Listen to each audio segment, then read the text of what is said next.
Hello dear students, मैं अजय कुमार शर्मा एक बार फिर आपके सामने हाजिर हूँ अपना अगला टॉपिक लेकर। तो स्टूडेंट्स, हम बात कर रहे थे चैप्टर नंबर 1 प्लांट ब्रीडिंग, और उसके अंदर हम बात कर रहे थे संकरण द्वारा जनन की विधियाँ, जिनमें हम दो के बारे में यानी पेडिग्री विधि या उसको वंशावली विधि कहते हैं और पुंज विधि, उन दो विधियों के बारे में बात कर चुके थे, उनका ग्राफ बना लिया था। अब हम तीसरी विधि की बात करते हैं जिसको हम नाम देते हैं बैक क्रॉस मेथड, ठीक है, या इस बैक क्रॉस को हम क्या बोल देते हैं, प्रतीप संकरण विधि भी कहते हैं। ठीक है, होता क्या है देखो, प्रतीप संकरण विधि का मतलब क्या है कि इसके अंतर्गत हम क्या करते हैं कि दो जनकों के मध्य क्रॉस कराया जाता है, और दो जनकों के मध्य क्रॉस कराकर हम क्या प्राप्त करते हैं, F1 पीढ़ी प्राप्त करते हैं। और F1 पीढ़ी प्राप्त करने के बाद हम क्या करेंगे कि F1 पीढ़ी का क्रॉस किसी जनक के साथ करा दिया जाता है। बात आई समझ में? यानी हम बात कर रहे थे कि हम दो जनक लेते हैं, उन जनकों के मध्य क्रॉस कराकर F1 पीढ़ी प्राप्त करते हैं, और F1 पीढ़ी प्राप्त करके उस F1 पीढ़ी का क्रॉस हम किसी जनक के साथ कराते हैं, तो इसे ही हम क्या कह देते हैं, बैक क्रॉस कह देते हैं। ठीक है, अब सुनिए साहब, बैक क्रॉस के अंतर्गत जो नई किस्म हमारी प्राप्त होती है, उस नई किस्म का जीन प्रारूप है वो लगभग किसके समान होता है कि प्रतीप संकरण में उपयोग लिए गए जनकों के समान होता है। ठीक है ना? तो अब इसके लिए हम क्या करेंगे कि जिस जनक का हम उपयोग करते हैं किसमें, प्रतीप संकरण में, उसको हम क्या कह देते हैं, आवर्ती जनक, और जिसका उपयोग नहीं करते उसे हम क्या कह देते हैं, अनावर्ती जनक। देखो ग्राफ में आओ एक बार, क्या हमारे पास ये जनक बी है और ये जनक ए है। जनक बी का लक्षण है कि ये किट प्रतिरोधकता यानी रेजिस्टेंस पावर है, इसमें प्रतिरोधी क्षमता है, इसको कैपिटल RR से अपन रिप्रेजेंट करेंगे।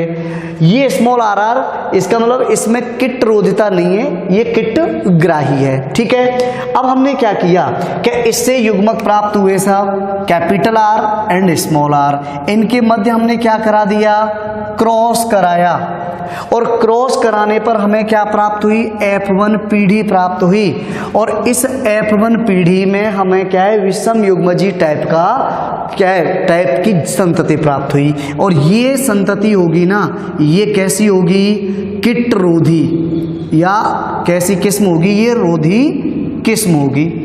ठीक है ना, प्रथम वर्ष। अब इस रोधी किस्म का क्रॉस हमने क्या किया साहब, किसी जनक से, देखो हमने किससे, स्मॉल RR जनक ले लिया, और इस स्मॉल RR जनक से हमने किसका, देखो F1 पीढ़ी में प्राप्त जो हमारे पास संतति है वो क्या है, कैपिटल एंड स्मॉल r, तो ये रही देखो, ये F1 पीढ़ी से प्राप्त संतति, इसका क्रॉस हमने किससे कराया, स्मॉल RR। स्मॉल RR क्या है, जनक A है, इसका मतलब हमने प्रतीप संकरण में किसका उपयोग किया है, स्मॉल RR का, तो इसको हम कौन सा जनक बोलेंगे, आवर्ती जनक कह देते हैं। इसका मतलब जनक B क्या कहलाएगा, अनावर्ती जनक कहलाएगा। ठीक है, ये अपन ने क्या किया, F1 पीढ़ी प्राप्त की। ठीक है, अब सुनो, F1 पीढ़ी प्राप्त करके सेकंड हमने क्या कराया, आवर्ती जनक A का क्रॉस किसके साथ करा दिया, F1 पीढ़ी से कराया। अब F1 पीढ़ी से कराते हैं, F1 पीढ़ी से, ठीक है ना। अब सुनो आगे की बात, नेक्स्ट ईयर तीसरे साल की बात करते हैं हम। देखो यहाँ पर BC1 लिखा हुआ है, और BC1 का मतलब B से बैक, C से क्रॉस, पहला यानी प्रथम प्रतीप संकरण हमने कराया साहब, किससे, F1 पीढ़ी,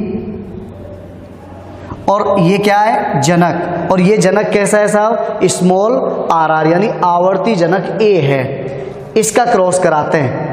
ठीक है, और इसका क्रॉस कराने पर हम क्या करेंगे, हमें जो संतति प्राप्त हुई उसका किट परीक्षण करते हैं। किट परीक्षण कैसे, क्या हमने क्रॉस कराने के बाद जो नई किस्म या संतति प्राप्त की है, क्या उस संतति के अंदर किट रोग के प्रति प्रतिरोधकता है, अगर है तो तो हमारा जो परीक्षण है वो सफल हुआ, और अगर उसमें रोग प्रतिरोधकता नहीं पैदा हुई इसका मतलब हमारा परीक्षण सफल नहीं हुआ। ठीक है, अब हम बात करेंगे कि रोधी पौधों का जनक ए से हम क्या कराते हैं, बैक क्रॉस करा देते हैं। ठीक है ना, और बैक क्रॉस कराते हैं इस तरह से।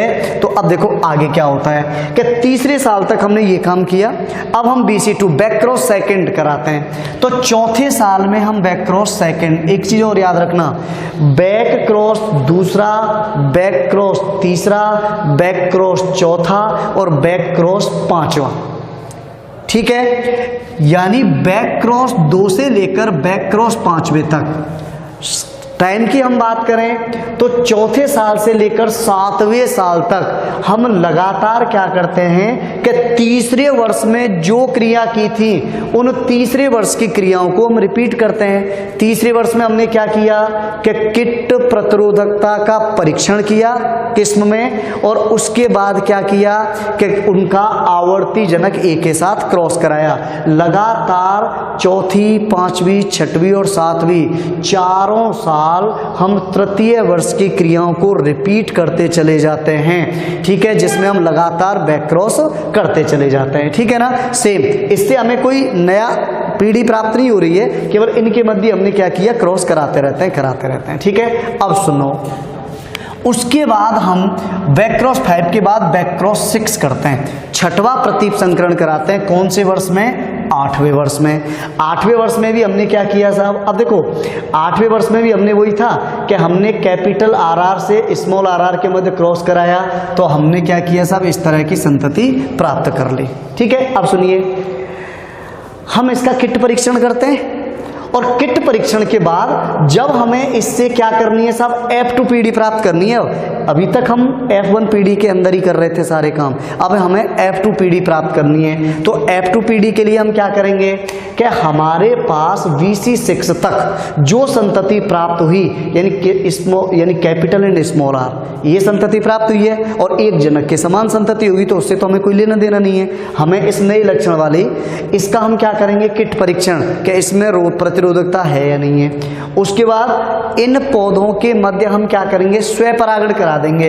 अब स्वपरागण का मतलब क्या हुआ साहब, यहां इसका क्रॉस इसके साथ ही होगा, यहां हमें किसी जनक से कोई लेना देना नहीं है। यानी F1 पीढ़ी की संततियों के मध्य जब क्रॉस कराया जाता है, अबे तभी जाके तो F2 पीढ़ी प्राप्त होती है। ठीक है, यानी F1 पीढ़ी की संततियों के मध्य क्रॉस कराया, F2 पीढ़ी प्राप्त की, कर ली। अब सुनो साहब, जब हमें F2 पीढ़ी प्राप्त हो गई 9वें वर्ष में, तो अब हम क्या करेंगे कि इस F2 पीढ़ी में प्राप्त बीजों से एकल पादप संतति, यानी एक एक बीज सेलेक्ट करते हैं और उनको अलग अलग क्या करते हैं, उगा देते हैं। एकल पादप संतति का मतलब होता है यहाँ हम सिंगल प्लांट लगाते हैं, एक पौधा ही उगाएंगे।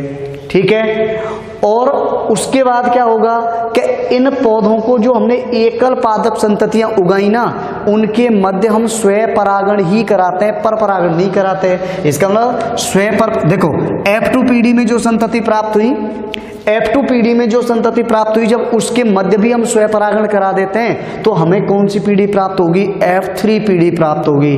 ठीक है, अब सुनो, F3 पीढ़ी में भी हम वही काम करेंगे। क्या, देखो F3 पीढ़ी BC6 ही चल रहा है हमारा यहाँ से आगे। ठीक है ना, और 10वें वर्ष में हम F3 पीढ़ी प्राप्त करते हैं। F3 पीढ़ी प्राप्त करने के बाद उसमें पुनः एकल पादप संतति उगाई जाती है, और एकल पादप संतति उगाने के बाद वही काम फिर करेंगे कि रोधी पौधों के बीजों को अलग अलग, हमने क्या किया कि जिन पादपों के मध्य कीट रोग के प्रति प्रतिरोधकता पैदा हुई उनको अलग कर लिया। ठीक है, और उन पादपों के बीजों को हम अलग अलग समूहों में, जैसे पादप नंबर A है, इसको अलग बीज रख लिए, इसके अलग बीज रख लिए, इसके बीज अलग रख लिए, इस तरह से हम बीजों को अलग अलग रख लेते हैं। ठीक है ना, 11वें वर्ष हम क्या करेंगे कि जिन पादपों के बीज हमने अलग अलग पुंज में रखे थे ना, उन पुंजों को हम वापस उगाते हैं। उगाने के बाद हमें पता चल जाता है कि उनमें कीट प्रतिरोधकता उपस्थित है। इसका मतलब मतलब हम इस फसल को अब किसके रूप में, मानक, मानक जानते हो ना, मानक का मतलब होता है कि जब टोटल टेस्ट सफल हो जाते हैं और सफल होने के बाद हम जिससे मेन किस्म प्राप्त करेंगे उसे हम क्या कह देते हैं, मानक रूट कह देते हैं। अब इस मानक को लिया जाता है, उसके बाद वापस इस मानक का फिर हम क्या करते हैं, रोग प्रतिरोधकता टेस्ट करते हैं और रोग प्रतिरोधकता टेस्ट सफल हो गया, इसका मतलब हमने जो मानक लिया है वो हमने सही लिया है। अब जब इसका टेस्ट सफल होता है तो उसके बाद 12वें वर्ष में हम क्या करेंगे, इसकी किस्म प्राप्त करेंगे। कैसे कि जो टेस्ट में सफल पादप हैं उनके बीजों को एक बड़े क्षेत्र में उगाया जाता है, उगाकर उसके बहुत ज़्यादा मात्रा में बीज प्राप्त किए जाते हैं और उन बीजों को प्राप्त करने, जिसको हम क्या कहते हैं, गुणन कहते हैं, ठीक है ना। और बीज प्राप्त करने के बाद फिर हम क्या करेंगे, उसको कोई विशेष नाम देकर मार्केट में डिस्ट्रीब्यूट कर देते हैं या वितरित कर देते हैं, ठीक है ना। तो इस तरह से संकरण द्वारा, कौन से, प्रतीप संकरण द्वारा हम एक नई किस्म क्या कर सकते हैं, प्राप्त कर सकते हैं, ठीक है। चलो इसके बाद फिर हम अगला टॉपिक लेकर फिर हाजिर होंगे, तब तक के लिए धन्यवाद। हाँ dear students, back cross method के प्रोसीजर के बाद अब हम बात करेंगे साहब किसकी, बैक क्रॉस यानी प्रतीप संकरण के लक्षणों की बात करते हैं, ठीक है। तो देखो सबसे पहला इधर ही रखना है, नंबर 1, सबसे पहले हम बात करें तो जो प्रतीप संकरण विधि है ना, तो ये विधि कैसी होती है साहब, सस्ती है। ये विधि कैसी होती है, सुगम यानी सरल होती है, ठीक है ना। और ये विधि कैसी होती है, कम खर्चीली होती है। इसका मतलब क्या हुआ, सिंपल सी है, सुगम होती है सर, एकदम सिंपल होती है, इसमें बहुत ज़्यादा किसी शिक्षण की आवश्यकता नहीं होती, ट्रेनिंग की आवश्यकता नहीं होती। दूसरी बात, कम खर्चीली, इसका मतलब इस विधि के द्वारा पैसा भी बच गया, श्रम भी बचा और सिंपल भी है, ठीक है ना। देखो उसके बाद अपन सेकंड बात करते हैं कि नए प्रभेद में, यानी हमने क्या किया, कोई नया प्रभेद, नॉर्मल सी बात है, नई किस्म बना रहे हैं तो हमने क्या, ये नया प्रभेद या इसको हम क्या बोल देते हैं, स्ट्रेन प्राप्त किया, ठीक है। अब नया प्रभेद जो हमने प्राप्त किया है वो, उसमें क्या करना है, ये प्रभेद, इसमें हमें ऐसा नहीं करना पड़ता कि किसी भी कृषि कार्य, यानी जो स्ट्रेन हमने प्राप्त किया अब बाद में उसके लिए हमें कोई अन्य कृषि कार्य, अन्य टेक्निक का उपयोग नहीं करना पड़ता है। इसका मतलब हमने क्या किया कि प्रतीप संकरण के द्वारा जो मानक प्राप्त किया है या जो नई किस्म प्राप्त की है, उस नई किस्म को हम डायरेक्ट खेती के लिए काम में ले सकते हैं, यानी उसमें अब हमें किसी अदर टेक्निक की आवश्यकता नहीं है या उसमें अन्य कोई फेरबदल नहीं करना पड़ता, उसको हम सीधे ही क्या कर सकते हैं साहब, कृषि के लिए काम में ले सकते हैं, ठीक है ना। तो इस तरह से ये हो गया। उसके बाद अपन थर्ड के नए प्रभेद, यानी थर्ड क्या होगा कि नया जो प्रभेद है, सबसे बड़ा फायदा ये होता है कि इसको किसान आसानी से क्या कर लेते हैं साहब, एक्सेप्ट कर लेते हैं, स्वीकार कर लेते हैं या ग्रहण कर लेते हैं, ठीक है। यानी जो नया प्रभेद हमने बनाया उस नए प्रभेद को किसान आसानी से क्या कर लेता है, ग्रहण कर लेता है। रीजन, क्योंकि उसको इस नए प्रभेद के बारे में क्या होता है साहब, न्यू स्ट्रेन की जानकारी होती है कि भाई इसको किस तरह से सिंपल विधि द्वारा प्राप्त किया है। सिंपल विधि द्वारा प्राप्त किया है तो इसमें बहुत ज्यादा कुछ इस टाइप के या डिफरेंट टाइप के कैरेक्टर नहीं होते, तो ऐसी स्थिति में किसान को बहुत ज्यादा प्रॉब्लम नहीं होती है, वो आसानी से उसको क्या है, ग्रहण कर सकता है, ठीक है ना। चलो उसके बाद अगर अपन बात करें, फोर्थ है कि इस विधि में, यानी हम क्या करते हैं साहब, इस विधि में मान लो जो भी, यानी F1 पीढ़ी प्राप्त की है या F2 पीढ़ी प्राप्त की है या F3 पीढ़ी प्राप्त की है, तो पादपों की बहुत ज्यादा बड़ी संख्या नहीं ली जाती। संख्या क्या होती है साहब हमारी, 1 से लेकर 100 पादप तक काम में लेते हैं हम। इसका मतलब बहुत बड़ा क्या होगा साहब, एक बड़ा स्तर नहीं होता। अब इसका मतलब हमें केवल 1 से 100 पादपों को ही ध्यान में रखते हुए क्या करना है, इस विधि का उपयोग करना है। तो इसका मतलब ये भी आसान होता है, क्यों कि बड़े स्तर पर जब पौधे होते हैं तो उनमें गलती होने के चांसेस रहते हैं, लेकिन जब कम स्तर पर पौधे होते हैं या संख्या में कम होते हैं तो इन पर आसानी से से सही तरीके से क्या रखी जा सकती है, निगरानी की जा सकती है। ठीक है, तो ये हो गए, ध्यान रखना सा, सस्ती सुगम सरल विधि होती है, नए प्रवेद है उसमें कोई अन्य कृषि कार्य नहीं करना पड़ता, सीधे काम में ले सकते हैं। चौथा, जो नया प्रवेद होता है वो किसान की जानकारी में होता है, अतः किसान उसको आसानी से ग्रहण कर लेते हैं। पांचवा, कि इसकी जो भी पीढ़ी F1 से F2 प्राप्त की, F3 प्राप्त की, हर पीढ़ी में हम केवल 1 से 100 पादप तक ही काम में लेते हैं, बहुत ज्यादा बड़ी संख्या पादपों की काम में नहीं ली जाती। ठीक है, अब इसके कुछ दोष भी हैं। ठीक है, देखो अब हम बात करेंगे इसके दोष की।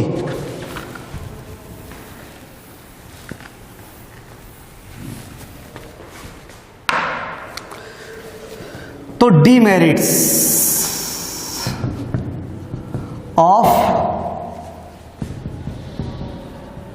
Back cross. ठीक है, यानी इसका मतलब हम क्या करेंगे, आओ दोषों की बात करते हैं। देखो दोष की बात करें तो क्या होगा, सबसे पहली बात तो ये होगी कि हम जब बैक क्रॉस कराते हैं, ठीक है, तो बैक क्रॉस कराते वक्त हमारे पास जो संतति पैदा हुई, ठीक है, ये संतति किसकी तुलना में, ध्यान रखना कि ये जो संतति होती है वो किसकी तुलना में, आवर्ती जनक।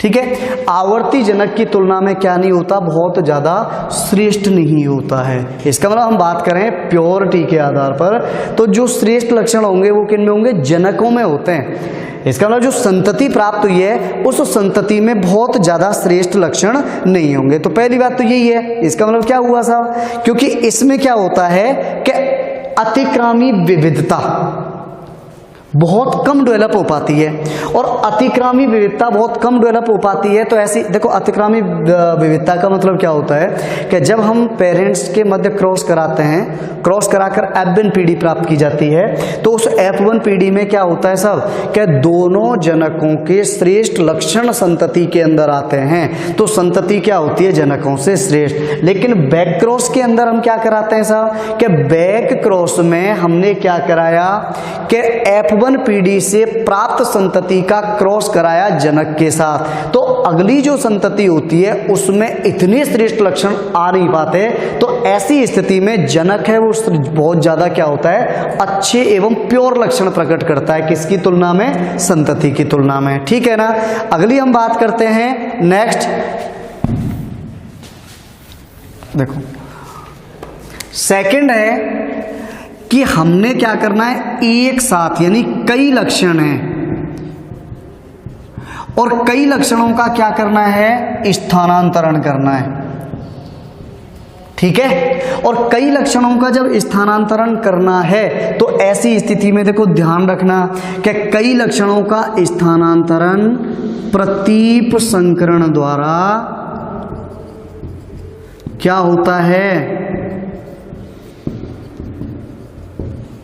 कठिन होता है, ऐसा बहुत आसान नहीं होता।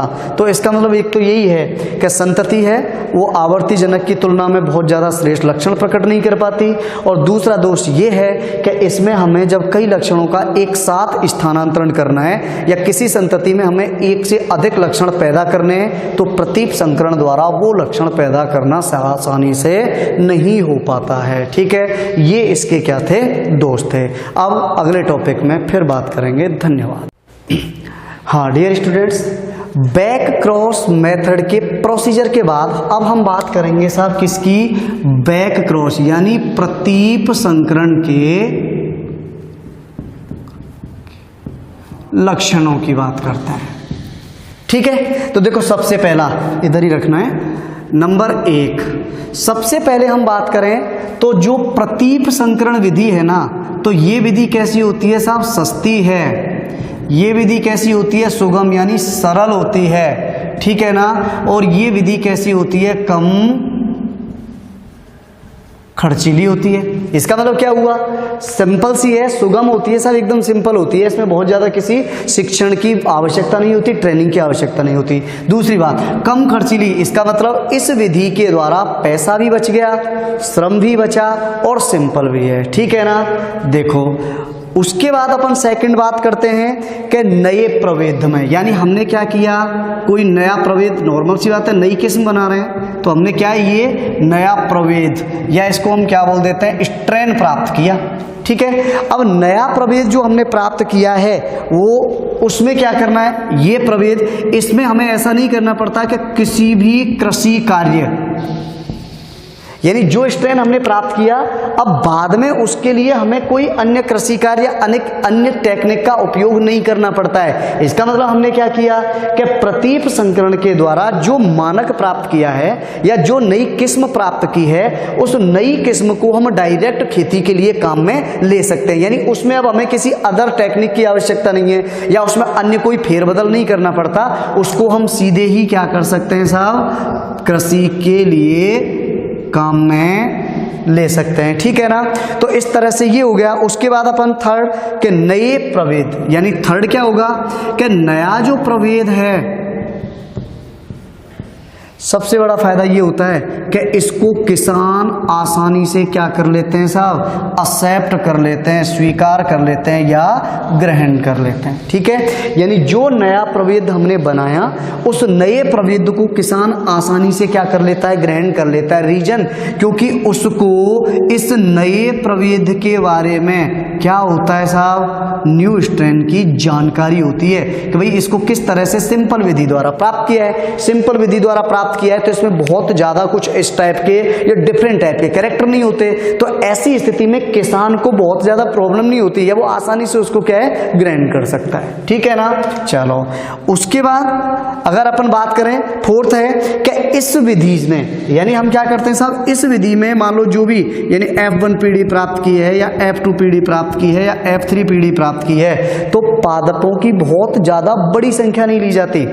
संख्या क्या होती है साहब हमारी, 1 से लेकर 100 पादप तक काम में लेते हैं हम। इसका मतलब बहुत बड़ा क्या होगा साहब, एक बड़ा स्तर नहीं होता। अब इसका मतलब हमें केवल 1 से 100 पादपों को ही ध्यान में रखते हुए क्या करना है, इस विधि का उपयोग करना है। तो इसका मतलब ये भी आसान होता है, क्यों कि बड़े स्तर पर जब पौधे होते हैं तो उनमें गलती होने के चांसेस रहते हैं, लेकिन जब कम स्तर पर पौधे होते हैं या संख्या में कम होते हैं तो इन पर आसानी से सही तरीके से क्या रखी जा सकती है, निगरानी की जा सकती है। ठीक है, तो ये हो गए, ध्यान रखना सा, सस्ती सुगम सरल विधि होती है, नए प्रभेद है उसमें कोई अन्य कृषि कार्य नहीं करना पड़ता, सीधे काम में ले सकते हैं। चौथा, जो नया प्रभेद होता है वो किसान की जानकारी में होता है, अतः किसान उसको आसानी से ग्रहण कर लेते हैं।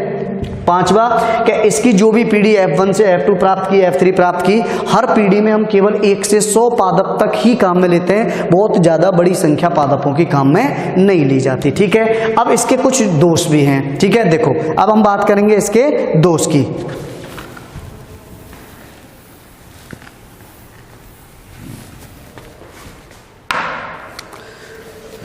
तो डीमेरिट्स ऑफ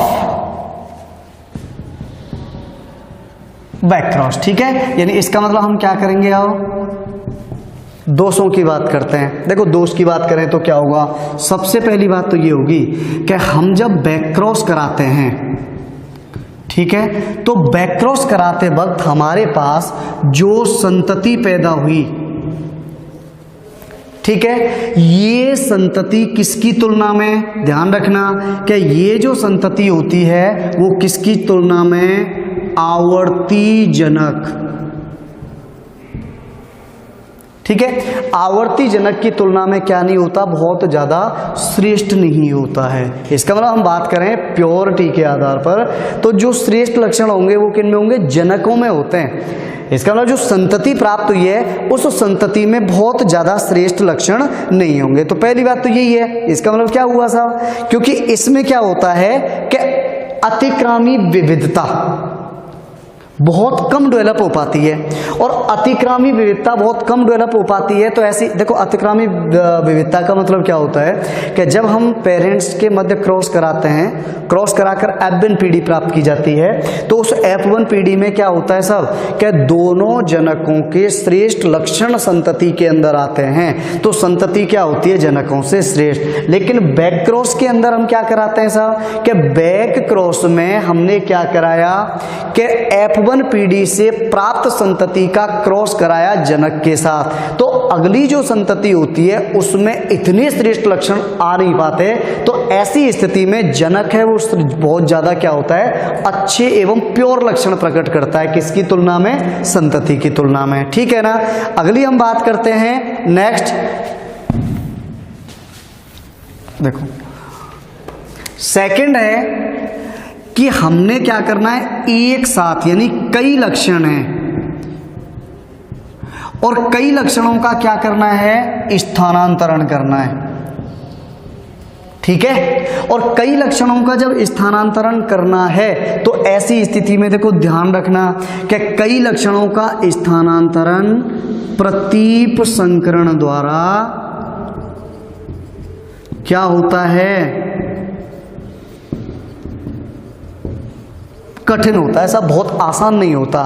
तो इसका मतलब एक तो यही है कि संतति है वो आवर्ती जनक की तुलना में बहुत ज़्यादा श्रेष्ठ लक्षण प्रकट नहीं कर पाती, और दूसरा दोष ये है कि इसमें हमें जब कई लक्षणों का एक साथ स्थानांतरण करना है या किसी संतति में हमें एक से अधिक लक्षण पैदा करने हैं तो प्रतीप संकरण द्वारा वो लक्षण पैदा करना आसानी से नहीं हो पाता है। ठीक है, ये इसके क्या थे, दोष थे। अब अगले टॉपिक में फिर बात करेंगे। धन्यवाद।